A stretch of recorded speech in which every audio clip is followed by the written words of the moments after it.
Okay. Hello, W Universe, or YouTubers, or other watchers that are watching this. It's Brooke, baby, again. Um, discuss WTF, WWE regarding to the U.S. Championship, the Heavyweight Championship, Intercontinental Championship, and in the United States Championship. Well, you're probably thinking, why am I grouping all these together? Well, because to be quite honest with you, these belts are the belts that people are booked to lean on to order to grow bigger and to where they can compete for the WWE Championship and the Heavyweight Championship and look good. Well, apparently that's not what the WWE has in mind and what they're not doing with, because we have people like Daniel Bryan who didn't win the U.S. belt or the Intercontinental belt, and they're already heavyweight championship. What the heck? I mean, yes, they could have waited till WrestleMania, and during that time they could build them up, and they could actually make them compete for a belt. They could actually make them compete for the Intercontinental Championship and the United States Championship. They could have built them. Those are their belts are for. Not only, but they're help to build the wrestler up to where they can get WWE belt or or a heavyweight belt and become main eventers. WWE, I guess, doesn't like that idea no more, and their ideas worked, building superstars to gain belts. Sure, there were some wrestlers that never got a chance at the belt, and they are still main eventers, but for people who get the belts, that's how they build them.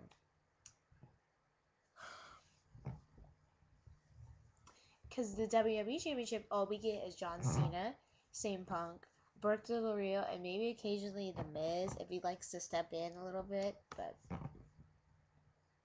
no. And the Heavyweight Championship right now is just Daniel Bryan, Mark Henry, occasionally Randy Orton, but Randy Orton's too busy with Wade Barrett. Wait, so Daniel Bryan, Mark Henry, Big Show, Randy Orton.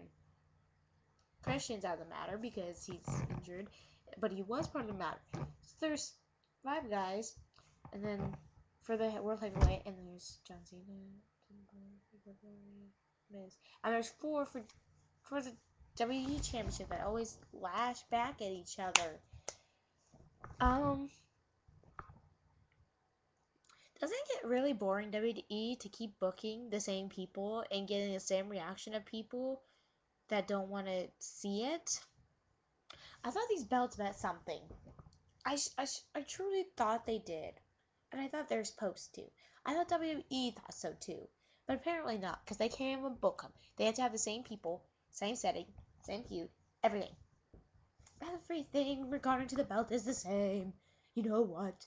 I don't like the same changes. I need changes right now. And same with CM Punk. The CM Punk feud. He requests change, but where's the change? There's only like maybe a few changes, a little bit, but they're not big. They're not extravaganza. They're not extreme.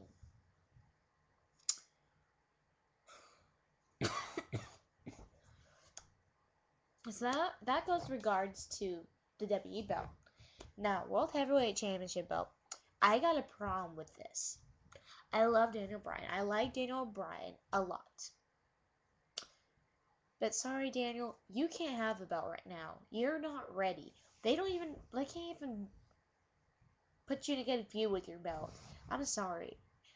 I don't see how the Big Show is a good feud. I'm sorry, WWE, if you get offended or any other people who agree with WWE. This is not a good feud. And if this is sorry for Daniel Bryan that you booked him crappy all the time, then you're pathetic. There's other ways to approach a sorry. Like, you can always make him have a feud with Cody Rhodes.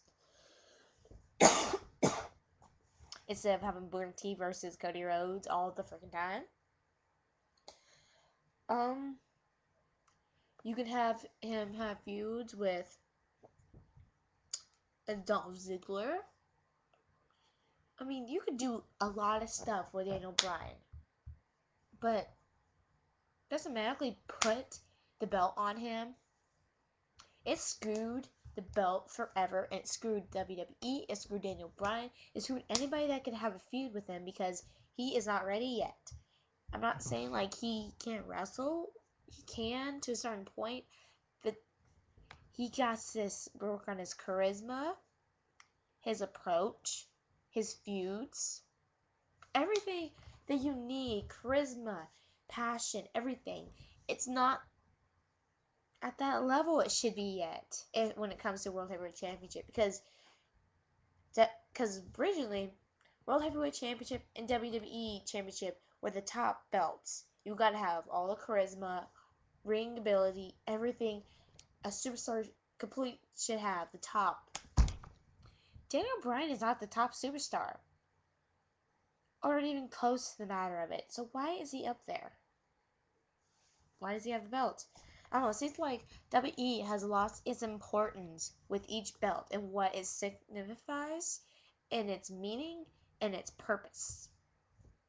Because every belt has a purpose. Intercontinental Championship has purpose. Cody Rhodes, I'm glad he's trying to put purpose back in that belt because that belt was one, including the United States Championship, was a very screwed belt of the building block. Because if you have no good foundation, you're not gonna have a good house. I'm sorry, you're just not. That's how. Talking to people who like to build or run real estate, yes, you know if the bottom is not good, the top is gonna be the crappiest thing on the planet. Because if you have no good foundation, you're not gonna have a good house, or it's gonna tumble down and it's gonna fail. And yeah, it's basically gonna screw everything up. So, if you mess with the United States Championship, screw that up. If you screw the Intercontinental Champion, there is no base. There is zero. There's no air. And the WWE Championship are struggling to defy gravity and maintain its purpose, its belonging, its values, its everything. So, for people like Daniel Bryan to jump from the low ground up in the sky high to the belt, heavyweight championship belts, or WWE belt for that matter, gives them a reason to fly. You can't do that. That just ruins everything. That ruins the value of the belts, everything. Everything regarding to the value and everything and the purpose of the belt is screwed. Screwed. That's one thing W has effed up so freaking bad, is destroying the building blocks to the belts. Because that was another thing. If you had those belts below, like the United States Championship, the Intercontinental, and all that, oh, we can't forget Cruiserweight, because Cruiserweight became before those two, Intercontinental and American belt.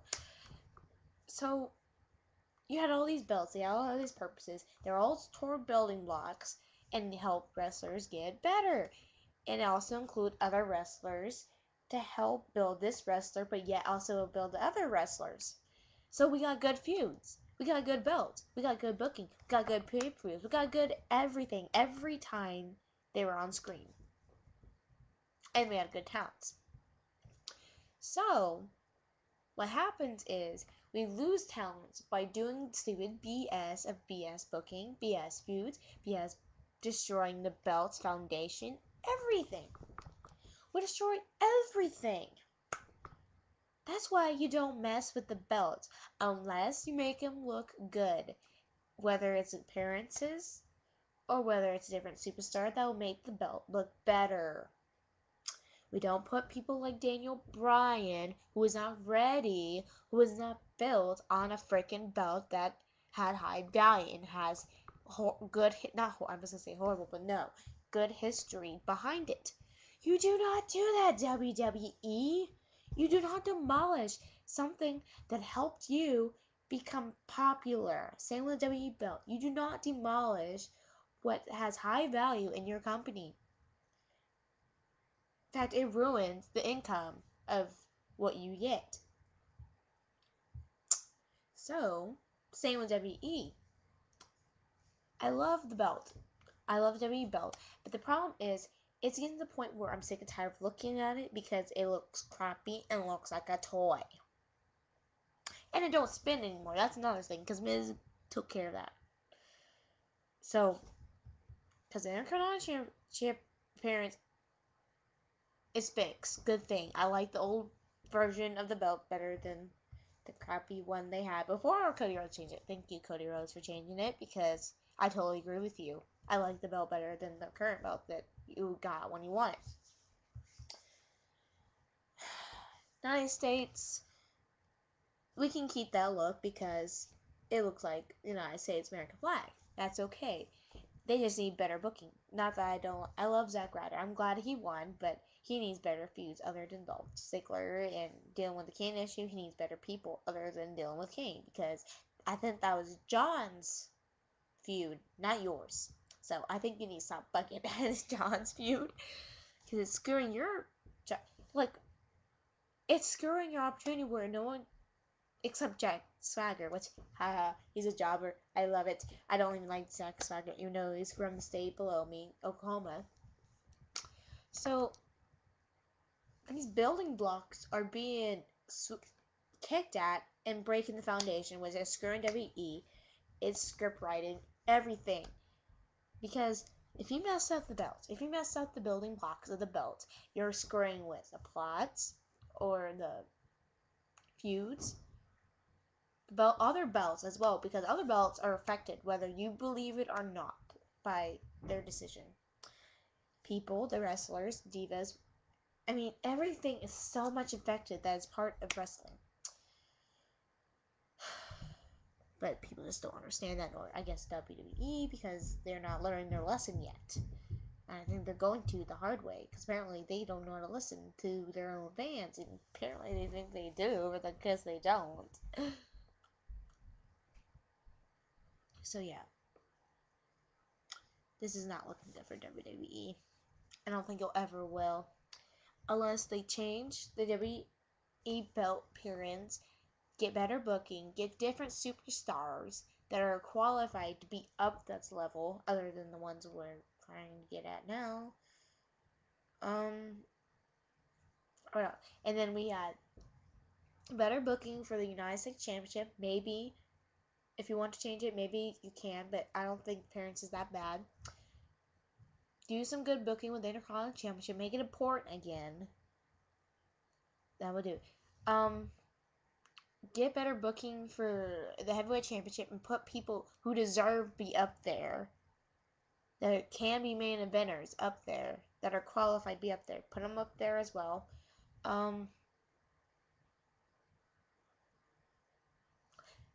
Make them useful to where they can be on pay-per-views, because a good majority of it can't be done on pay-per-views, because especially in Capital Punishment, everyone agrees that was a crappy pay-per-view. I would agree with them, because I thought it was the worst 3 freaking hours of my life. I thought that was sad. Very sad. For all the belts that were in there. It made everything look crappy. The heavyweight, to the divas, everything. All the belts that WWE currently has looked extremely horrible. It's disgusted me. I don't know who wrote that pay-per-view. I don't know if all the board of writers wrote it, but whoever wrote it has no writing skills and should get fired. Should get fired, because that is ridiculous. We don't need pay-per-views like that. And since we're bringing WWE Network, because WWE Network's supposed to have pay-per-views on there too. If you're gonna put those a part of the WWE Network, make them as good as they should be, because people, I heard we're gonna pay for that network. So for people who would like to pay $7 to $12, between $7 to $12, be prepared, because if they make a crappy pay-per-view, their network is gonna fail. Because that's another reason they're probably gonna fail, is because the network is gonna screw them over, because they can't get the job done. So, well, that's what I'm going to discuss this video about right now, because basically done. So now next video I'm gonna try to talk about people they should include in the scripts with their talents, plots, and all that. So stay tuned to my next video. Okay, bye everybody.